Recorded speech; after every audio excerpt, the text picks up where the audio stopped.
할렐루야. 하나님의 크신 은혜와 사랑이 우리 가운데 충만한 줄 믿습니다.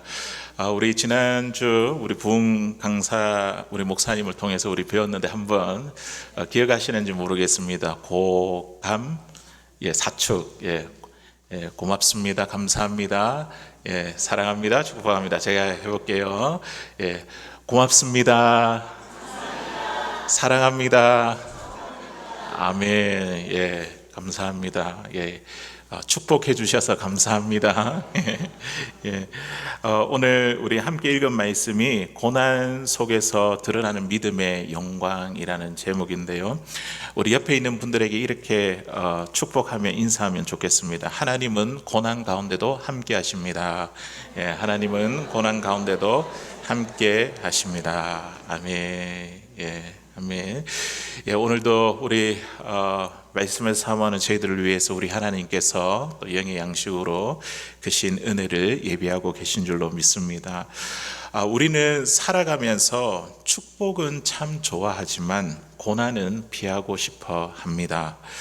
그래서 많은 사람들이 신앙에 대해서 생각을 할 때 먼저 하나님이 나에게 무엇을 줄 것인가 이렇게 줄 성수도 하고 성경도 읽고 묵상하고 또 다른 사람도 돕고 섬기며 살아가는데 이렇게 하나님을 위해서 열심히 사는데 하나님은 나에게 무엇을 주실까 이렇게 기대합니다. 건강을 주시고 또 물질을 주시며 형통케 하시는 하나님을 기대하는 것입니다.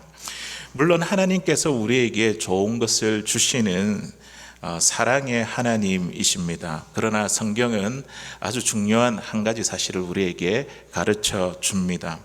하나님의 축복은 항상 편안함의 모습으로 찾아오는 것이 아니라 때로는 고난이라는 모습으로 우리에게 찾아오기도 합니다. 우리가 예수를 믿으면, 예수를 믿고 나면 모든 일이 다 잘 되고 형통할 줄 알았는데 우리가 예수님을 믿고 신앙생활을 해보니까 이런저런 어려운 일도 계속해서 많이 생깁니다. 그 어려움이 넘어간 것 같은데 또다시 찾아옵니다. 위기와 위기를 경험하게 됩니다. 예기치 않은 질병이 생기고 또 직장에 어려움이 생기며 가정의 부부 관계와 자녀들과의 갈등으로 가정의 화평이 깨어지는 문제에 직면할 때도 있습니다. 우리가 이민해 오면서 투잡, 뜨리잡 이렇게 열심히 일을 하는데도 경제적인 형편이 나아지지 않습니다. 이러한 현실 속에 있는 분들에게 물질적인 축복만 강조하는 메시지를 제가 전한다고 한다면 때로는 우리 성도님들이 이런 깊은 질문을 하게 됩니다. 그러면 고난 가운데 살아가는 우리는 하나님의 축복에서 제외된 것인가? 나는 하나님으로부터 사랑받지 못하는 사람인가?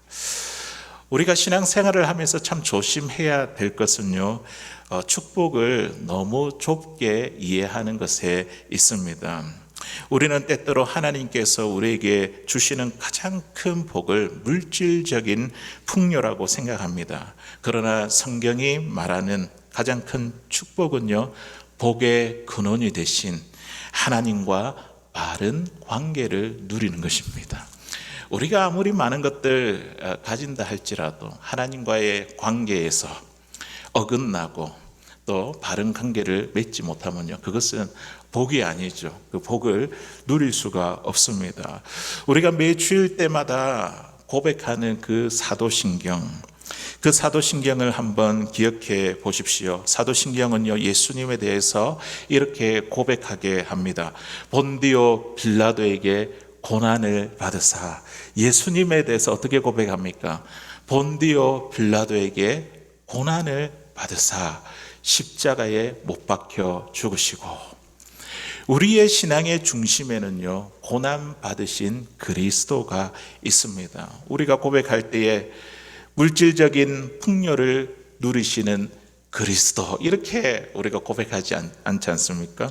모든 일이 잘 되고 형통한 그리스도를 우리가 고백하지 않고 고난받으신 그 그리스도를 고백할 때에 우리는요, 우리의 삶, 신앙의 그 중심 가운데 고난받으신 그리스도가 우리 안에 있습니다. 그러므로 이 고난은요, 우리가 믿음이 없다는 증거가 아닙니다. 오히려 이 고난 가운데서 우리의 믿음이 진짜인지 가짜인지 드러나게 됩니다. 물질주의적인 이 가치관이 지배하는 이 세상 가운데서 고난의 가치를 말한다는 것은 어쩌면 환영받지 못하는 메시지일 수 있습니다. 그러나 우리가 원하든지 원하지 않든지 고난은요, 우리의 인생에 찾아옵니다. 중요한 것은 이 고난이 찾아왔을 때에 우리는 이 고난에 대해서 믿음으로 이 고난을 우리가 어떻게 바라보고, 그리고 이 고난에 대해서 어떻게 반응하느냐입니다. 고난을 직면하는 우리 성도의 태도가 중요한 것이죠. 오늘 본문을 보시면요, 초대교회 성도들이 예수님을 믿은 후에 처음으로 경험했던 고난의 이야기가 기록되어 있습니다. 그들은요, 성령의 충만함을 경험하게 되었고 놀라운 부흥을 경험했습니다. 그런데 바로 그때에 예상치 못하던 박해가 찾아왔습니다. 오늘 주신 말씀을 통해 초대교회 성도들이 고난 속에서 어떻게 믿음의 영광을 드러내고 나타났는지 함께 말씀의 은혜를 나누기를 원합니다. 첫 번째로 우리가 먼저 생각해 봐야 될 것은 고난의 시기입니다. 언제 우리에게 고난이 찾아오는가? 그런데 오늘 말씀에 보니까 고난은요, 은혜의 절정 가운데도 고난이 찾아옵니다.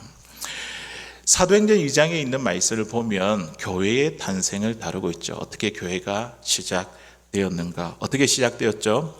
120명의 예수님의 제자들이 마가의 다락방에 모여서 기도하고 있는데 오순절 날에 그곳에 성령 하나님이 임하셨지 않습니까? 성령께서 임하시자 두려워하던 제자들이 담대하게 복음을 전했습니다. 그리고 그 복음을 듣고 하루에 3,000명이 회개하고 예수님께 돌아오는 놀라운 역사가 일어났습니다. 우리 한번 생각해 보십시오. 어느 교회에 하루에 3,000명의 새 가족이 더해진다고 한번 생각해 보십시오. 그 교회는 얼마나 기쁨과 감사가 넘치겠습니까? 초대교회는 날마다 부흥했습니다. 믿지 않는 사람들도 이 교회를 보면서 하나님을 두려워하기 시작했습니다. 성도들은 온 백성에게 칭찬, 칭송을 받았고 구원받는 사람들이 날마다 더해졌습니다. 또 사도행전 3장에 보면요, 또 하나의 놀라운 사건이 나오죠. 성전 미문에 날 때부터 걷지 못했던 그 자가 베드로와 요한을 통해서 예수 그리스도의 이름으로 일어나 걸어가게 되는 그 기적이 또 일어나게 되었습니다. 초대 교회 가운데 얼마나 놀라운 역사들이 많이 일어났습니까? 성도들은 하나님의 능력을 경험했고 교회는 은혜와 기쁨으로 충만했습니다. 그런데 바로 그때에 교회에 고난이 찾아왔습니다.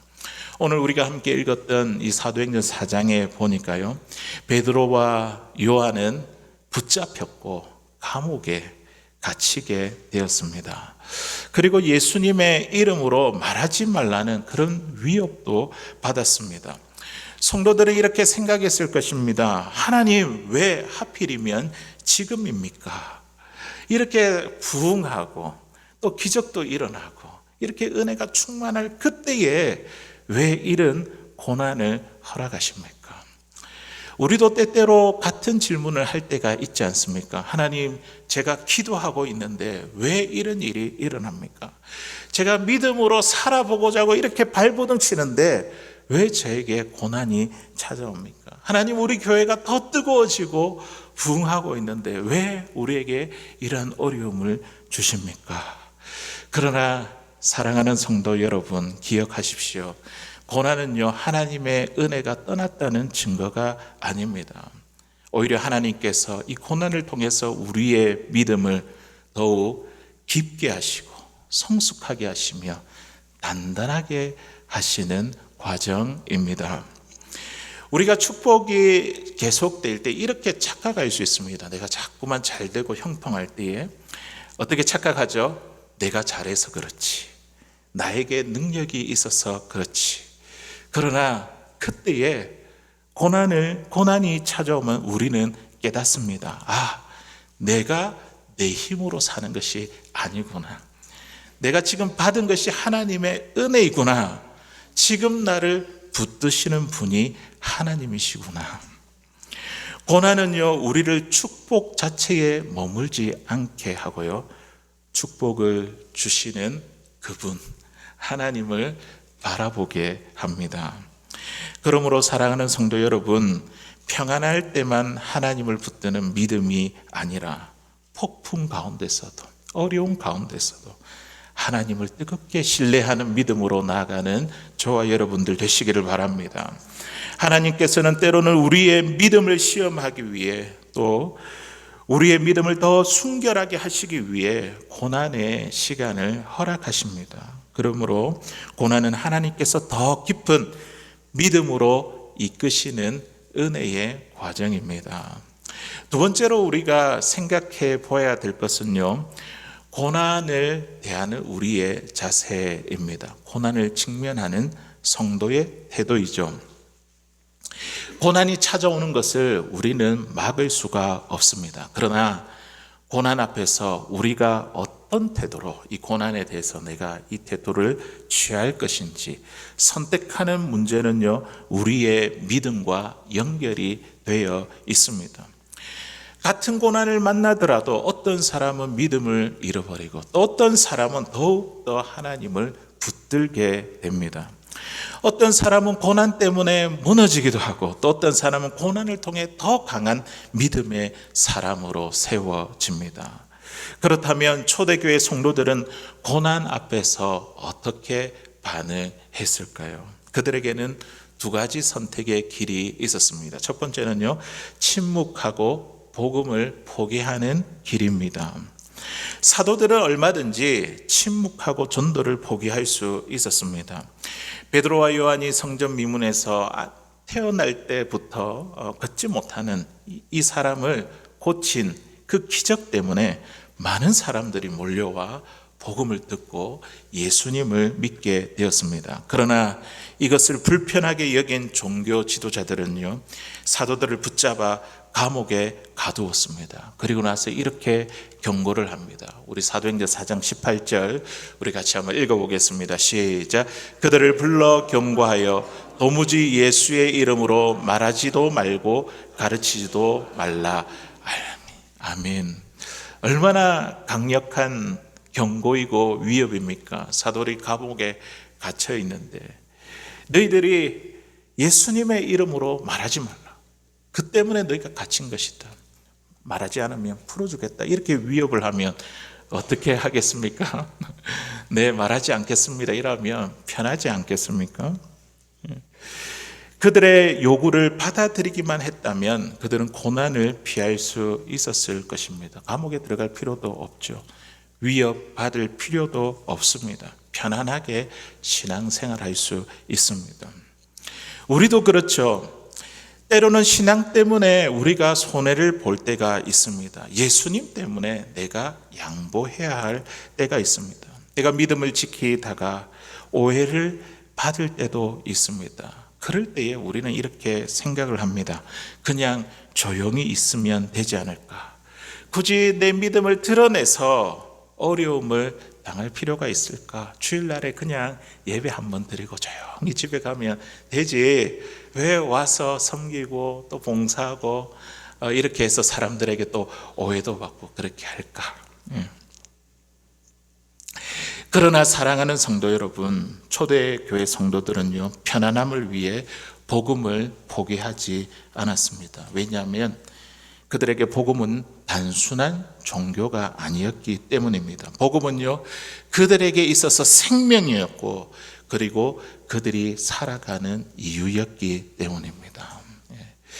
또 한 가지 고난을 직면하는 그 사람들의, 그 성도들의 태도는요, 고난을 준 사람들에게 복수하는 길입니다. 나에게 고난을 준 사람, 내가 되갚고 싶은 마음이 불쑥 들지 않겠습니까?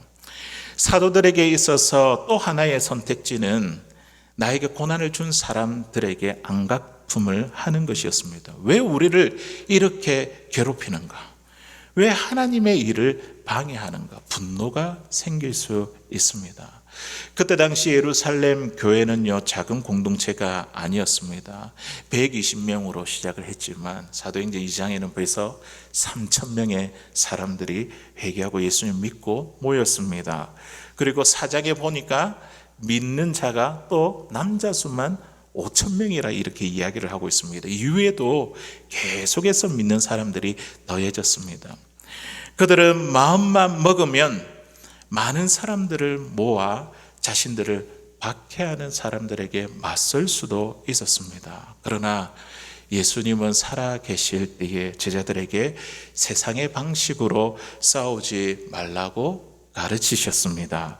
마태복음 5장 44절에 있는 말씀에 보면요, 예수님이 제자들에게 뭐라고 말씀합니까? 나는 너희에게 이르노니 너희 원수를 사랑하며 너희를 박해하는 자를 위하여 기도하라.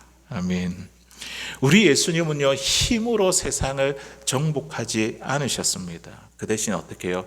십자가의 사랑으로 세상을 변화시키셨습니다. 십자가의 사랑으로 제자들을 변화시키신 것이죠. 그러므로 제자들은 자신을 핍박하는 사람들을 향해 복수하지 않고 미움으로 대항하지 않았습니다. 폭력으로 같이 맞서지 않았습니다. 그 대신 그들에게 가장 필요한 것을 전했습니다. 그게 뭡니까? 그것은 바로 예수 그리스도의 복음이었습니다. 말하지 말라 하는데도 나를 사랑하시고 우리의 생명 되신 예수님을 그들이 입을 열어서 끝까지 전하고 있는 것이죠. 베드로와 요한은 자신을 신문하는 이 종교 지도자를 앞에서 담대하게 예수님이 누구이신지 이렇게 증거했습니다. 우리 11절에 있는 말씀 같이 읽어보겠습니다. 시작. 이 예수는 너희 건축자들의 버린 돌로서 집 모퉁이의 머릿돌이 되었느니라. 아멘. 그들에게 위협을 하며 예수님 이름으로 말도 하지 말라 하는데 지금 그들은 어떻게 하고 있습니까? 그 예수님이 누구이신지 그들에게 전하고 있습니다. 당신들은 예수님을 버렸지만 하나님은 예수님을 구원의 머릿돌로 세우셨습니다. 당신들이 십자가에 못 박은 이 예수님이 바로 우리의 생명이며 우리의 소망입니다. 그리고 이어서 가장 중요한 복음을 선언합니다. 4장 12절에 있는 말씀이죠. 같이 읽어보겠습니다. 시작. 다른 이로서는 구원을 받을 수 없나니 천하 사람 중에 구원을 받을 만한 다른 이름을 우리에게 주신 일이 없음이라 하였더라. 아멘. 예수님만이 우리의 구원의 길입니다. 구원을 받기 위해 오직 예수님의 그 이름만이 우리가 구원을 받을 수 있습니다. 그 복음을 전했습니다. 이 말씀은요, 오늘날 많은 사람들에게 어쩌면 불편하게 들릴 수 있습니다. 왜 예수님만이 구원의 길이라고 말하는가? 다른 길도 있지 않은가? 사람들은요, 오늘날 이것을 우리 믿는 사람들에게 독선이라고 말합니다. 한번 생각해 보십시오. 산불이 난 산 위에 사람들이 갇혀 있다고 생각해 보십시오. 불길은 점점 가까이 오고 있습니다. 사람들은 살 길을 찾기 위해 이리저리 막 헤매고 있습니다. 그때 빨간 밧줄이 달린 구조 헬기가 나타나 사람들에게 이렇게 외칩니다. 여러분, 살 길은 오직 하나입니다. 빨간 밧줄을 보고 따라오세요. 제가 계곡이 있는 곳으로 안내할게요. 계곡이 있는 그 길로 오셔야 여러분들은 살 수 있습니다. 우리는 헬기 조종사의 말을 독선이라고 말할 수 있겠습니까? 우리에게 살 수 있는 하나의 길이 제시되어 있다는 그 사실이 우리에게 얼마나 큰 축복입니까? 우리가 죄 사함을 받고 구원을 받을 수 있는 단 하나의 길이 있다는데 이것이 왜 독선이어야 합니까? 이 길은 죄와 죽음 가운데 있는 우리를 살리기 위한 하나님의 놀라운 은총입니다. 우리 예수님도 이렇게 말씀하시죠. 요한복음 14장 6절에 있는 말씀에 보니까 예수께서 이르시되 내가 곧 길이요 진리요 생명이니 나로 말미암지 않고는 아버지께로 올 자가 없느니라. 아멘. 오직 우리에게 구원의 길 누구밖에 없다고요? 예수님 말고는 다른 길이 없습니다. 구원의 길이 되시고 생명의 길이 되시고 진리의 길이 되십니다. 우리가 달리 구원을 받을 수 없고 용서받을 수 없던 우리에게 유일한 구원의 길 대신 예수님을 통해 하나님은요 우리를 향한 자기의 사랑을 나타내셨습니다. 제자들은요 바로 이 사랑 때문에 고난 속에서도 복음을 멈출 수 없는 것이었습니다. 갇혔지만 말하지 말라 하지만 그러나 이게 너무나 확실한 진리이기 때문에 그들은 계속해서 그리스도가 누구인지 천하에 다른 이름이 없다고 증언하고 있는 것이죠. 자신들을 감옥에 가둔 이 사람들까지도 하나님께서 사랑하신다는 것을 그들이 알았기 때문입니다. 제자들은 자신들을 핍박하는 자들에게 계속해서 구원의 메시지를 전했습니다. 당신들은 나를 핍박한다 할지라도 나는 더욱더 소리를 높일 것입니다. 하나님은 당신을 사랑하십니다. 이 감옥에서 우리를 짓밟더라도 우리의 목소리는 더 커질 것입니다. 천하 인간의 구원을 받을 만한 그 다른 이름이 없습니다. 예수님만이 당신의 생명이시요 구원이십니다. 어떻게 제자들은 이 엄청난 고난 속에서도 이렇게 담대할 수 있었을까요? 원래 제자들은 예수님 붙잡혔을 때 어떻게 했던 자들입니까? 뿔뿔이 도망치고 흩어진 자들이었잖아요. 그런데 오늘 이 제자들의 모습은 완전히 달라져 있습니다. 그 비결은요, 오늘 사도행전 4장에 있는 말씀을 계속 보니까 그 비결은 바로 기도에 있습니다. 그들은요 감옥에서 나와 동료들에게 가서 지금까지 있었던 일들을 전합니다. 우리가 이렇게 박해를 받고 감옥에 있었고 우리가 이렇게 그리스도를 전했는데 그들이 우리를 풀어주었다. 이 일들을 동료들에게 이제 말하는 거예요. 말하고 나서 24절에 보니까 그들이 듣고 한 마음으로 하나님께 소리 높여 이르되 그들은 기도하기 시작했습니다. 그리고 그 기도를 마쳤을 때 그들 가운데에 놀라운 일이 일어났습니다. 우리 31절에 있는 말씀 우리 같이 읽어보겠습니다. 시작. 빌기를 다음에 모인 곳이 진동하느니 무리가 다 성령이 충만하여 담대히 하나님의 말씀을 전하니라. 아멘. 빌기를 다음에 어떤 일이 일어났습니까? 모인 그 자리에 진동하더니 성령이 충만하여 더 담대하게 하나님을 말씀을 전하게 되었습니다. 사랑하는 성도 여러분, 고난이 사라졌기 때문에 담대히 말씀을 전한 것이 아닙니다. 문제가 해결되었기 때문에 그들이 믿음을 지켰던 것이 아닙니다. 무릎을 꿇고 기도하는 가운데 성령께서 그들을 붙들어 주셨기 때문에 고난 가운데서도 담대하게 소리를 높여 하나님의 사랑과 은혜와 구원을 전할 수 있었던 것입니다. 우리도 마찬가지입니다. 우리에게 고난이 찾아올 때 우리의 본능은 두 가지 태도를 취하게 하죠. 그 고난에 대해서 도망하거나 아니면 고난을 준 사람, 그 환경에게 대갚아 주는 것입니다. 그러나 믿음의 사람은 달라야 됩니다. 고난의 자리에서 하나님께 무릎을 꿇는 것이죠. 그리고 성령으로 충만하게 되어 담대하게 다시 일어나 복음의 증인이 되게 하십니다. 고난은 우리를 무너뜨리는 장애물이 될 수 있지만 성령께 붙들림은요, 이 복음을 드러내는 거룩한 도구가 될 수 있습니다. 제자들은 이 고난을 피하지 않았습니다. 고난 속에서 예수님을 더욱더 나타냈습니다. 그 결과 그들의 믿음은 더욱더 빛나게 되었고, 하나님께서 그들의 고난을 통해 하나님의 놀라운 영광을 나타내셨습니다. 마지막 세 번째, 고난의 결과입니다. 그렇게 고난을 대하고 이 고난을 받았을 때 그 결과, 이 고난은요, 하나님의 영광을 드러나는 통로가 되었습니다.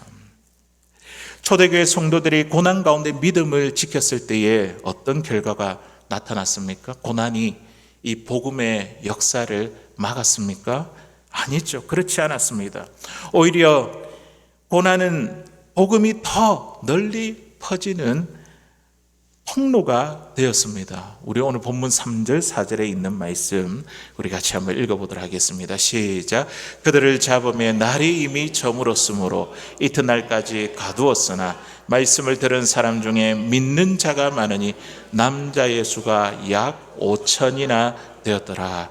아멘. 사람들은 이 복음을 막기 위해서 사도들을 감옥에 가두었습니다. 그러나 하나님께서는요, 그 감옥을 통해 더 많은 사람들이 복음을 듣고 예수님을 믿게 하셨습니다. 사람들은 하나님의 일을 멈추게 하려고 했지만 하나님께서는 오히려 그 일을 더 크게 이루어 가셨습니다. 사도행전의 역사를 보십시오. 1장에는 120명의 제자들이 모여서 기도를 했는데요, 2장에서는 성령님이 임하시고 3,000명이 회개하고 구원을 받았습니다. 그리고 4장에는요, 믿게 된 남자의 수만 5,000명이라고 그렇게 전합니다. 그럼 여성까지 숫자를 합하면 더 엄청난 숫자가 되죠. 고난이 복음의 역사를 막지 못했습니다. 사랑하는 성도 여러분, 누가 밝아오는 새벽을 막을 수 있겠습니까? 어두운 밤이 아무리 길어도 반드시 아침은 찾아옵니다. 지금처럼 뜨거운 여름이 아무리 계속되어도 조금 있으면 가을이 옵니다. 마찬가지죠. 우리의 삶에 고난의 밤이 찾아올 수 있습니다. 눈물의 시간이 찾아올 수 있습니다. 그러나 하나님께서 함께 하시는 사람에게는요, 이 고난이 끝이 아닙니다. 하나님께서는 이 고난을 통해 우리에게 더 깊은 믿음을 만들어 가시고 더 큰 은혜를 경험하게 하시며 마침내 하나님의 영광을 나타내십니다. 또 하나 우리가 주목해야 될 사실은요, 고난 가운데 나타난 우리 성도들의 믿음입니다.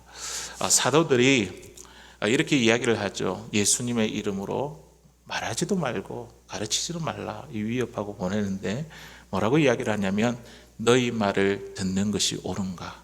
하나님의 말씀을 듣는 것이 옳은가? 너희가 한번 생각해 보라. 우리는 보고 들은 것을 말하지 아니할 수 없노라. 이렇게 당돌하게 반응을 하니까 관리들은 너무 당황했을 것 같아요. 그렇게 위협하면 네 알겠습니다 하고 나가야 되는데 그게 아니라 무엇이 옳은가? 우리가 듣고 본 것을 말하지 아니할 수 없다. 그들은 어떻게 처벌할지 방법을 찾지 못하고 다시 위협하고 사도들을 놓아 주었습니다. 그런데 여기에 놀라운 일이 일어납니다. 그때 모든 사람들이 여기 이제 모든 사람들이는 성도도 있고 안 믿는 사람도 다 포함되어 있겠죠. 그들의 믿음을 보고 하나님께 영광을 돌렸습니다. 우리 21절에 있는 말씀 우리 같이 한번 읽어보도록 하겠습니다. 시작. 관리들이 백성들 때문에 그들을 어떻게 처벌할지 방법을 찾지 못하고 다시 위협하여 놓아 주었으니 이는 모든 사람이 그 된 일을 보고 하나님께 영광을 돌림이라. 아멘.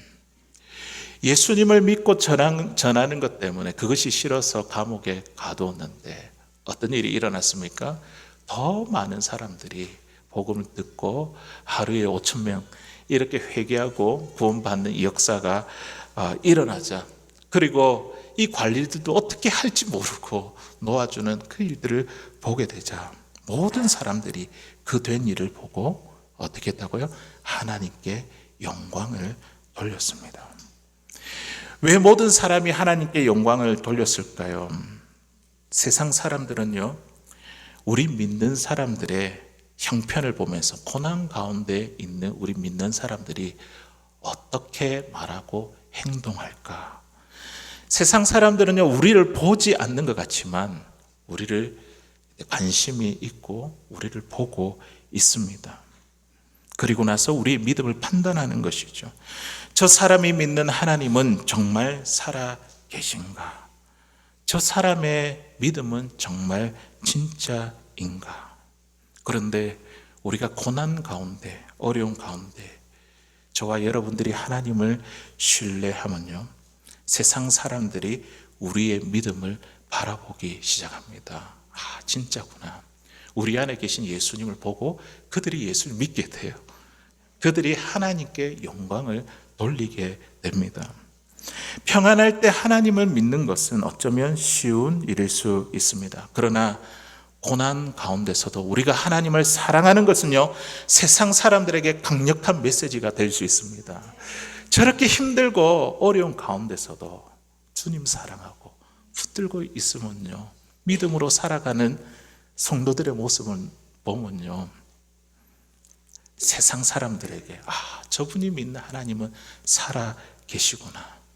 저분들이 사랑하는 그 하나님, 그에 대한 이 세상 사람들에게 강력한 메시지가 될 수 있습니다. 제가 얼마 전에 엘리베이터에 갇혀 있는 한 아이라는 영상을 보았습니다. 이 아이는요, 엘리베이터에 갇혀서 무서워하며 어쩔 줄 몰라 있습니다. 발을 동동 굴렀습니다.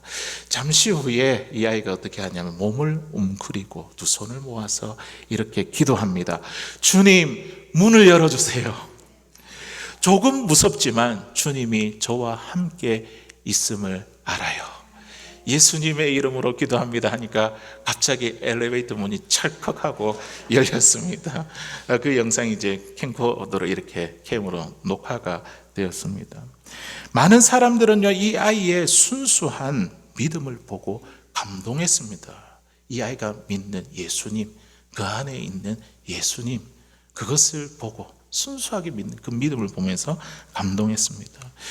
저는 특별히 이 아이의 한마디가 기억에 남습니다. 조금 무섭지만 주님이 나와 함께 있다는 거 알아요. 우리는 힘들고 괴로울 때에 우리 주님 여전히 우리와 함께 하시는데 그 주님을 이 아이처럼 우리가 찾고 있습니까? 고난 가운데 정말 주님이 나와 함께 하신다는 것을 우리는 믿고 있습니까? 세상 사람들은요, 지금 그것을 보고 있습니다. 네. 우리가 믿고 있는 그 예수님, 고난 가운데서도 우리 그리스도인들이 의심하지 않고 붙들며 그 예수님을 드러내고 나타내고 있는가? 고통과 괴로움 중에도 그리스도는 내게, 우리에게 생명이십니다. 나의 위로이시고 소망이시며 나의 능력이십니다. 예수님 때문에 고난을 이겨내는 우리의 믿음을 보고 세상 사람들은요, 예수님을 믿고 하나님께 영광을 돌리게 될 것입니다. 만일 우리가 고난 가운데에 예수 그리스도의 존귀함과 신앙의 진실함을 드러낼 수 있다면 사람들은요, 우리가 믿는 주님, 우리 안에 계신 예수님을 바라보기 시작할 것입니다. 이것이 바로 초대교회 안에 복음이 위대하게 역사할 수 있었던 비밀입니다. 이것이 바로 초대교회 역동적으로 전도할 수 있는 능력과 위대한 열매를 가져온 원동력입니다. 고난 가운데도 예수 그리스도를 보여주는 것. 세상 사람들은 그것을 원하고 지금도 그것을 보려고 하고 있는 것이죠. 사랑하는 성도 여러분, 우리는요, 고난을 막을 수 없습니다. 그러나 고난 앞에서 우리가 어떤 믿음으로 설 것인지 우리는 선택할 수 있죠. 우리가 믿는 예수님을 드러내 보여주는 것. 초대교회 성도들은요, 고난 앞에서 무너지지 않았습니다. 그들은 도망가지 않았고 복수하지 않았으며 침묵하지 않았습니다. 그 대신 그들은요, 돌아서서 무릎을 꿇고 하나님께 기도했습니다. 그리고 성령으로 충만했습니다. 그리고 다시 복음의 자리로 나갔습니다. 그 결과 하나님께서는요, 그들의 고난을 통해 복음이 더욱 힘있게 전파되게 하셨고 많은 영혼을 구원하시며 하나님의 영광을 나타내셨습니다. 고난 속에서도 우리의 믿음을 지키고 또 고난 속에서도 우리가 복음을 전하며 또 고난 속에서도 하나님의 영광을 드러내는 우리 안에 있는 예수 그리스도, 그분을 세상 사람들에게 보여주는 사랑하는 저와 여러분들 다 될 수 있기를 주의 이름으로 간절히 소원합니다.